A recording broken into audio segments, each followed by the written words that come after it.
नमस्कार, मैं उमेश सिंह। न्यूज़ भारत में स्वागत है आप सभी का। बिहिया थाना परिसर में बकरीद को लेकर किया गया शांति समिति का बैठक। क्या कुछ बताया गया, आइए देखते हैं खास रिपोर्ट। यहाँ पर हम लोगों का 2-3 महीना हो गए, इसलिए यहाँ के स्थिति से कुछ हम लोग अवगत हो गए। पिछली भी जो भी त्यौहार यहाँ पर हुई, ईद का त्यौहार मनाया गया, वह भी शांतिपूर्ण बीता। और फिर आया रामनवमी का, रामनवमी भी शांतिपूर्ण बीता। इसलिए हम लोग उम्मीद करते हैं कि ये बकरीद माने इस्लाम धर्म का ईद के बाद सबसे दूसरा बड़ा त्यौहार है। यह त्यौहार शांति का संदेश देता है, कुर्बान बलिदान का संदेश देता है, त्याग का संदेश देता है। इसलिए हम लोग और कुछ नहीं तो कम से कम विवादों को त्याग कर इस त्यौहार को शांतिपूर्वक हम लोग मनाएंगे, ये उम्मीद है। ये हिंदू धर्म में भी एक कथा आती है कि एक राजा की परीक्षा लेने के लिए ये ब्रह्मा विष्णु महेश तीनों पहुँचे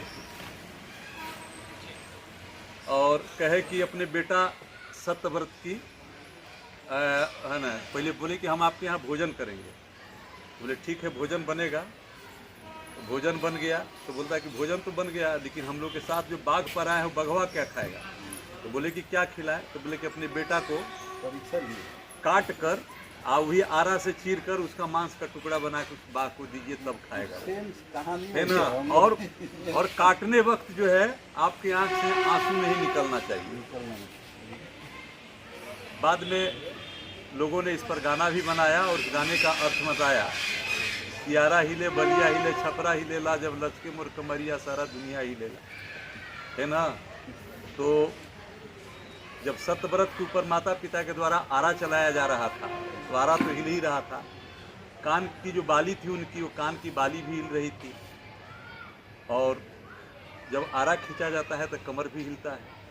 तो चूँकि उस त्याग से, उस कुर्बानी से, उस धर्म परायणता से उस परीक्षा में दुनिया की धरती भी प्रकंपित होने लगी कि किसी की पुत्र की कुर्बानी उसके माता पिता के द्वारा करवाई जाए और उसकी आंखों से आंसू न बढ़े। तो फिर क्या हुआ कि मांस काट कर दिया गया।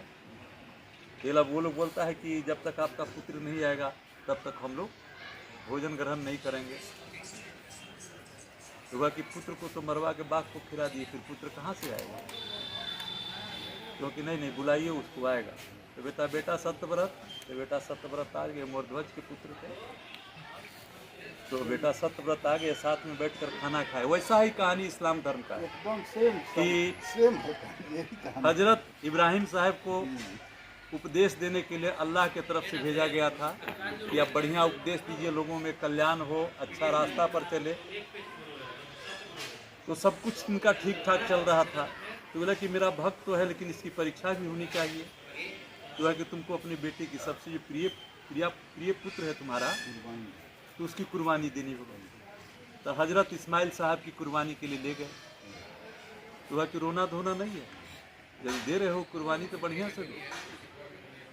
तो कुर्बानी देने के लिए हुआ कि आंख बंद करके जब इस सब हथियार का वार किए, बेटा बोला कि पापा अब पट्टी बांध लिए, कहीं आपका मुंह ममता नहीं चले कि आपकी आंखों से आंसू गिर जाए। कहानी कहने के बाद लंबी हो जाएगी, है ना। तो जब कुर्बान करने के लिए चले तो देखे कि बाबा, जब आंख खोले कुर्बानी के बाद तो देखे कि दुम्बा है। तो उन्होंने तो कुर्बानी का आदेश भी दिया और दया भी आई, तो उनके बेटा को बकस भी दिया, परीक्षा भी हो गई और कुर्बानी हो गई। यही इसी के नाम पर जो है यह कुर्बानी का त्यौहार मनाया जाता है। बहुत अच्छा त्यौहार, इसको गंदा नहीं बनाया जाए। लेकिन हम लोग क्या किए, अब गलत चीज़, जब छोटी कुर्बानी हो तो कोई दिक्कत नहीं है। जब सब समाज एक में रहता है, धर्म परायण देश है और सभी मजहब के लोग रहते हैं, तो एक दूसरे का आदर करना है।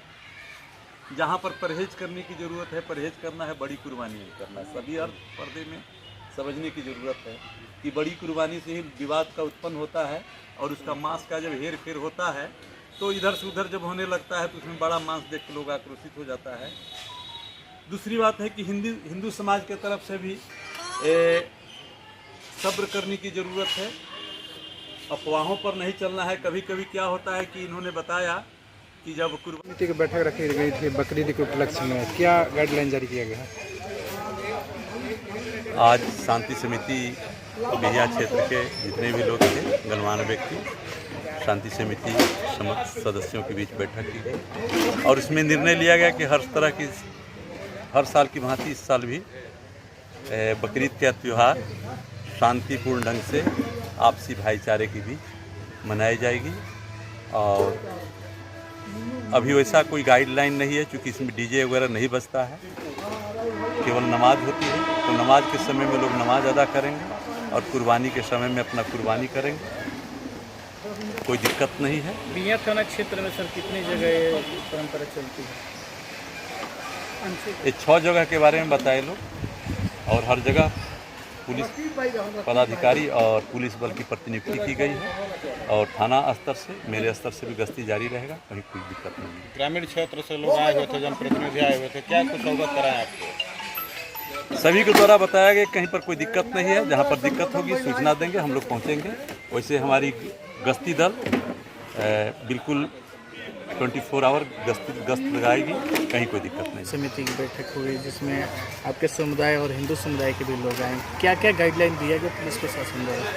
देखिए, प्रशासन के द्वारा हर परिवार के अवसर पर इस कमेटी की बैठक होती है और बकरीद त्यौहार को लेकर भी थाना स्तर से शांति समिति की बैठक आहूत की गई थी। इसमें सभी जनप्रतिनिधि, सभी सामाजिक कार्यकर्ता, सभी थाना क्षेत्र के माननीय लोग इकट्ठा हुए थे। प्रशासन द्वारा ये बतलाया गया कि पूर्व के भांति जिस तरह से बिहिया थाना के अंतर्गत शांति से त्यौहार मनती है, उसी तरह आप लोग त्यौहार मनाइए। और ये पूछा गया क्योंकि फोर्स भी नियुक्त हुआ है, कितने बजे किस मस्जिद में या ईदगाह में नमाज अदा की जाएगी बकरीद की, तो कहीं 6:30 में है, कहीं 7 बजे। जैसे हमारे यहाँ ईदगाह में 7 बजे नमाज की घोषणा हुई है और जगह कहीं 7:30। क्या विशेष रहता है इसे बकरीद? देखिए, बकरीद में जो होता है बस ईद के जैसा ही हम लोग नहा धोकर नए कपड़ा पहनकर, साफ़ सुथरा कपड़ा पहनकर ईदगाह जाते हैं। वहाँ पर 2 रकात नमाज ईद उल फितर की अदा की जाती है जमात के साथ। इमाम के पीछे हम लोग नमाज पढ़ते हैं। नमाज पढ़ने के बाद वहाँ से फिर दूसरे जो एक रास्ते से जाना और दूसरे रास्ते से आना, एक हमारे धर्म के अनुसार सुन्नत है।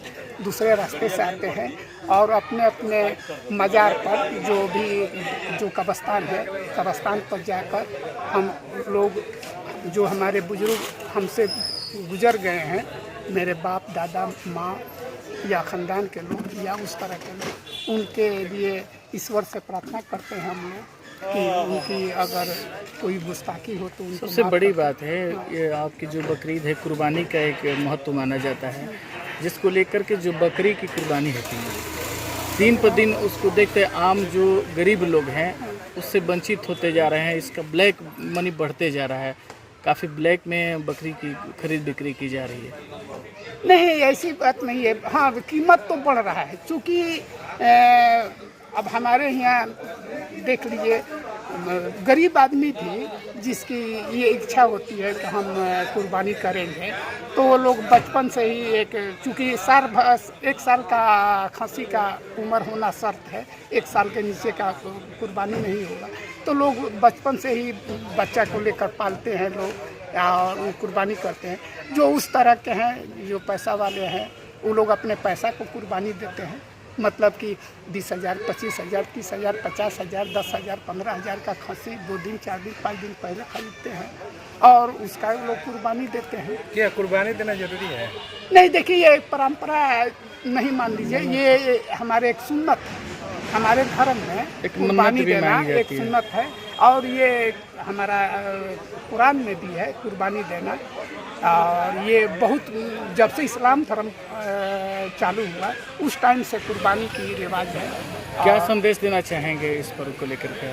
हम यही कहेंगे कि सभी बिहिया थाना के अंतर्गत सभी भाइयों से या भोजपुर जिला के अंतर्गत सभी लोगों से मेरी अपील होगी कि बकरीद के अवसर पर आप सभी मिलत के साथ, भाईचारा के साथ, प्रेम के साथ आप बकरीद मनाइए।